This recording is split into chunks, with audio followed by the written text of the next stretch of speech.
Matt Overton, Colts long snapper, getting set for his second NFL season, joins us in studio. Thanks for stopping by, and I guess 2 weeks from tonight you'll be nestled in your dorms. One practice in the books. Oh yeah, can't wait.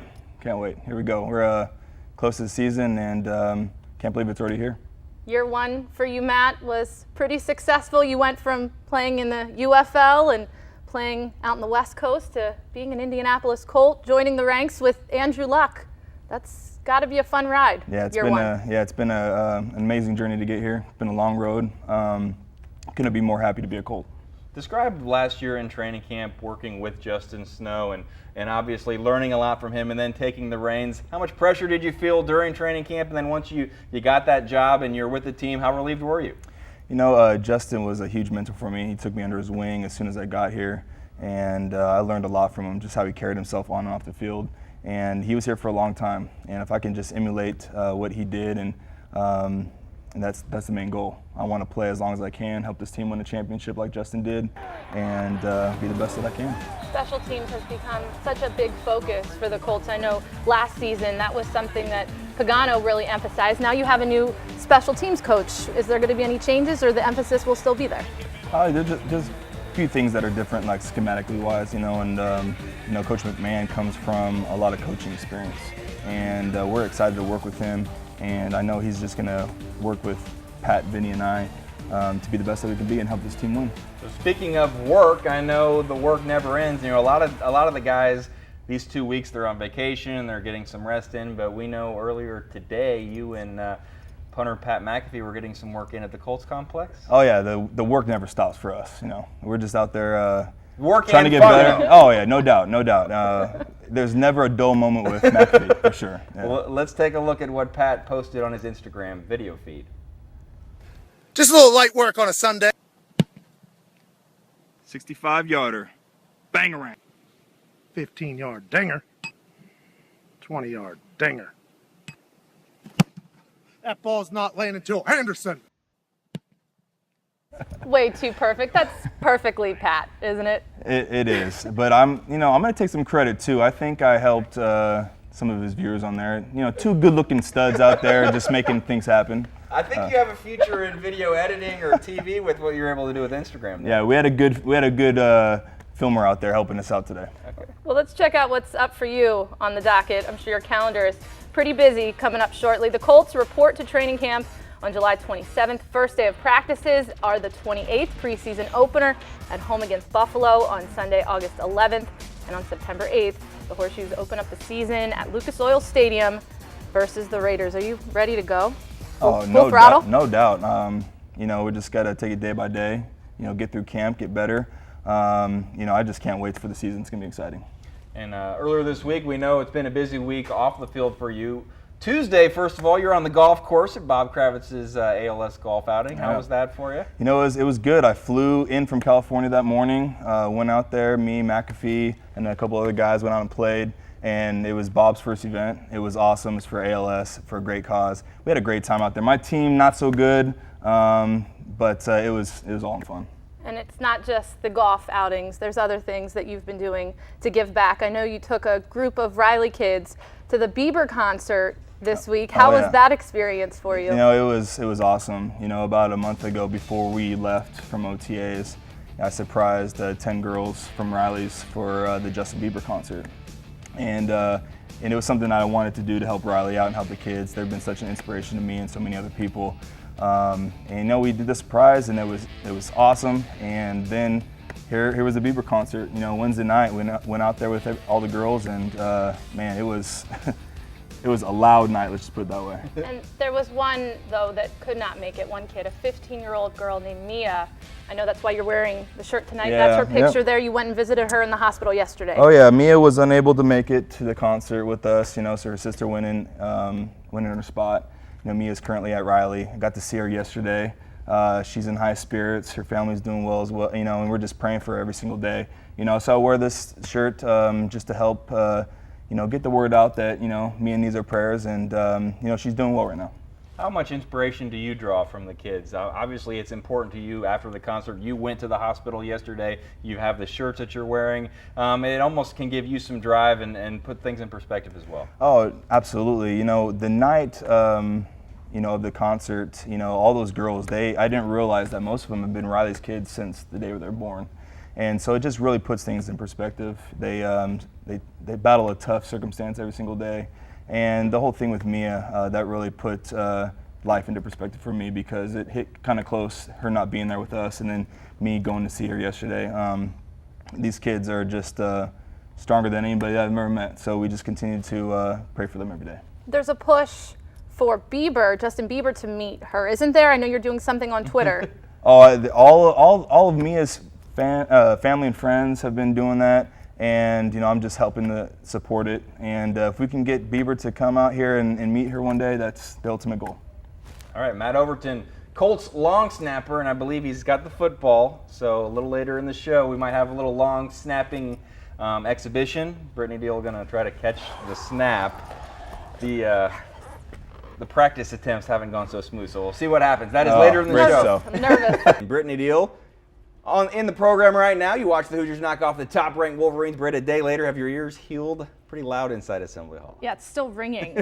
I've been here for about 3 years now and have covered a lot of IU games, and that is the loudest I have heard it. I've also heard that it was louder than the Kentucky game. I was not there for that one, but that also fueled the fire for the team as well. That really got them going, a really hot start for IU. Tom Crean obviously pumped up for this one. And how hot they started off, here's an example. At the beginning of the game, the first 4 minutes or so, they were 4 for 4 from downtown, 6 for 6 from the field. That is impressive. And how about Cody Zeller playing aggressive? He was on cleanup duty most of the night, finishing with dunks. Zeller at a team high 19 points.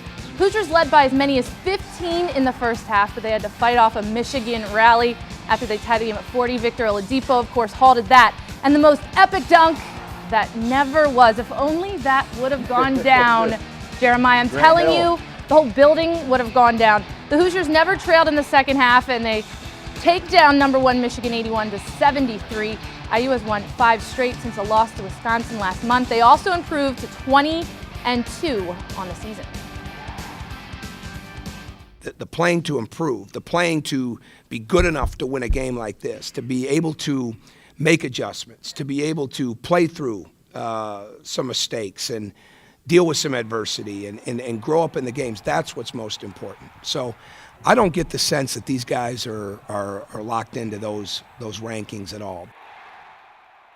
But fans are definitely into the rankings. Monday on Twitter about noon every week. It's always interesting to get the reactions from IU fans, even Butler fans as well, on the rankings. And seems like Indiana will be number 1. There are some national journalists seem to say that Florida should be the number 1 team, but very likely Indiana back to the spot they started the season. And I mean, did you think you saw the number 1 team in the nation last night? I definitely think I saw the number 1 team, and we're also playing. You know, IU plays in basically it's argument, I suppose, but the Big Ten this season is the number 1 conference too in all the land, and their resume speaks for themselves. You know, Michigan State this week, you also had Michigan go down. IU is going to jump up to the top. Kansas lost, Michigan lost. It's going to be IU at number 1. Indiana led by a freshman point guard who is making his presence felt on the court as well. Also a local here in Indianapolis that we have covered a time or two, Mr. Yogi Ferrell. Let's hear from him now.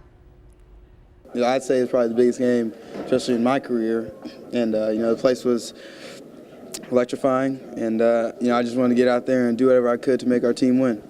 Get the victory, 81-73. This one certainly, like Coach Crean was saying too, it lived up to the hype, didn't it? Yeah, it definitely did. We knew it was going to, you know, kind of come down to the wire because, I mean, Michigan's a great team.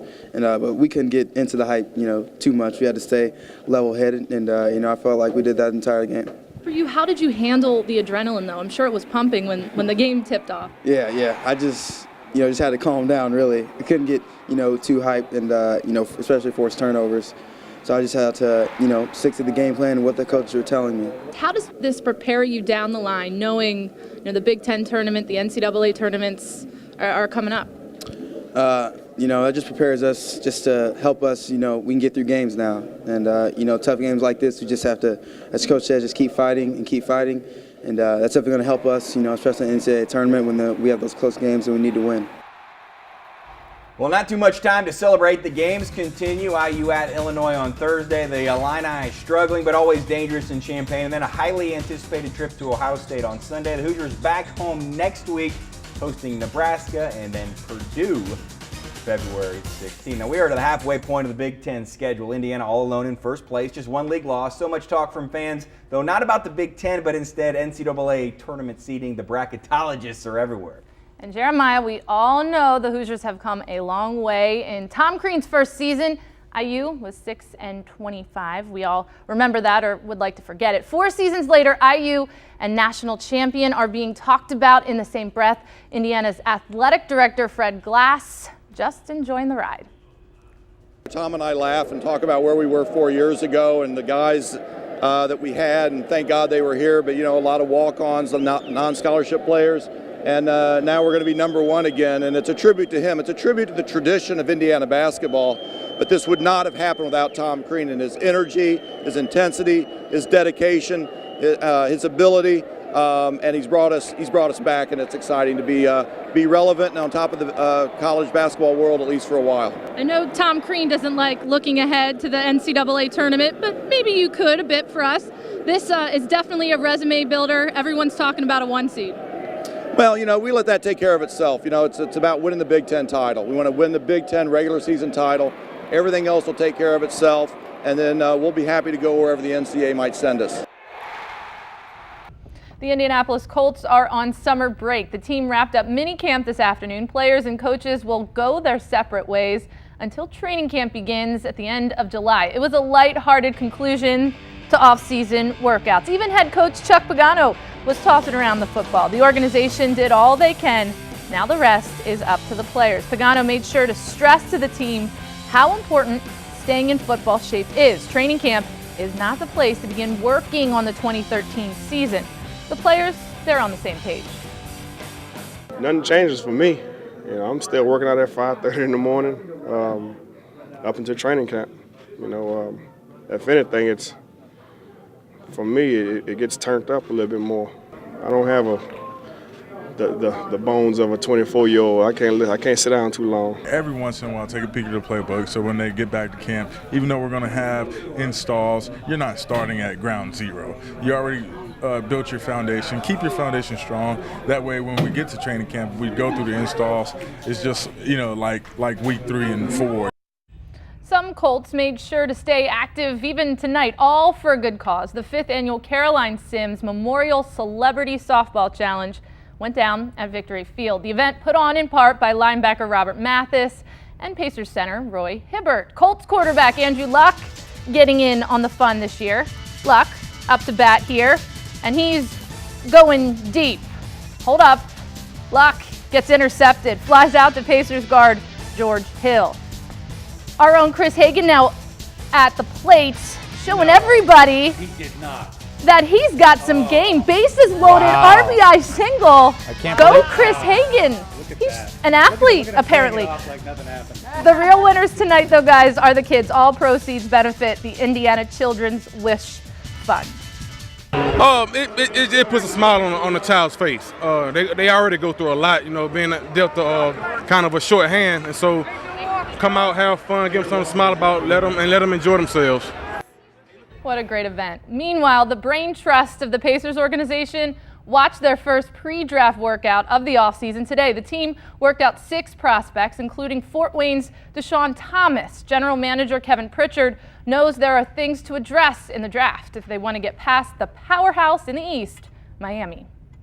When you go as far as playing Miami in the Eastern Conference Finals, you look at it and you say, if we could have made a few more shots, if we could have had a few more players get into the paint, playmakers, and so I think those are a couple areas we'll look at. But it does get specific in who you're playing and how you can beat them, that's for sure.